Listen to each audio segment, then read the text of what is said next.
وضيفنا اليوم هو السيد فاخر حسن السادة. والله هذه ما أنساها في حياتي. كان عمري يمكن حوالي 6 سنين كده أو 7 سنين. حلمت حلمة كأني قاعد في قارب في وسط البحر. بعدين جاء القارب ما شفنا فيه حوامة موجودة وأنا في وسط القارب، والقارب يمشي من جنب الحوامة سبحان الله. تالي طحت أنا في نفس الحوامة هذه، طحت فيها وقعدت من النوم وأنا أصيح يعني مرعوب جدا والله، لدرجة رحت عند الوالدة ونمت وياها يعني من الخوف عندي. فيعني ارتبط هذا الشيء موجود في مخ. فطبعا من قبل يركبوا هذه السقالة كبيرة رفيعة، فكان اللي عنده جرأة انه يطب مرة مرتين 3 يشوفوه يخلوه يجيبوه، يقول له تعال سوي هذا جنبك. واللي بعدها كانت في البحرين اللي سبحت فيها بعد، كانت 20 كيلو. 20 كيلو حققت فيها البحرين الأولى اللي هو طلعت المركز الخامس. هذا طبعا أول سباق أخشه سباق دولي.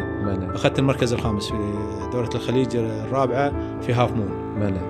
بس شوف الحاجة الغريبة يعني اللطيفة، كنت أنا في 6 دقائق أنام. شلون أعرف؟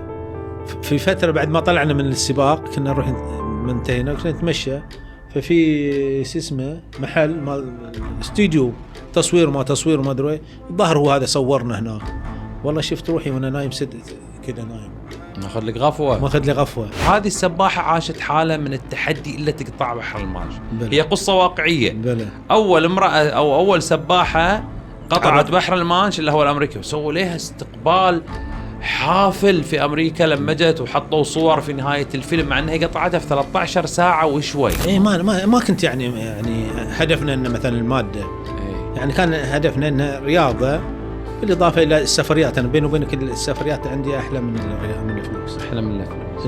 زين، وأنت تسبح طول هالفترة هذه 8 ساعات 9 ساعات 12 ساعة، طول ما أنت تسبح كل شيء يجي في على بالك. صحيح، ويش يجي في بالك؟ كل شيء يعني ترى يعني قاعد لا بتسولف فيه أحد، لا بتكلم فيه أحد. لا، هذا كنا احنا نتمرن نقطع اللي هو الهاف مون من الجهة الشرقية للجهة الغربية، قطوع في وسط الهاف مون.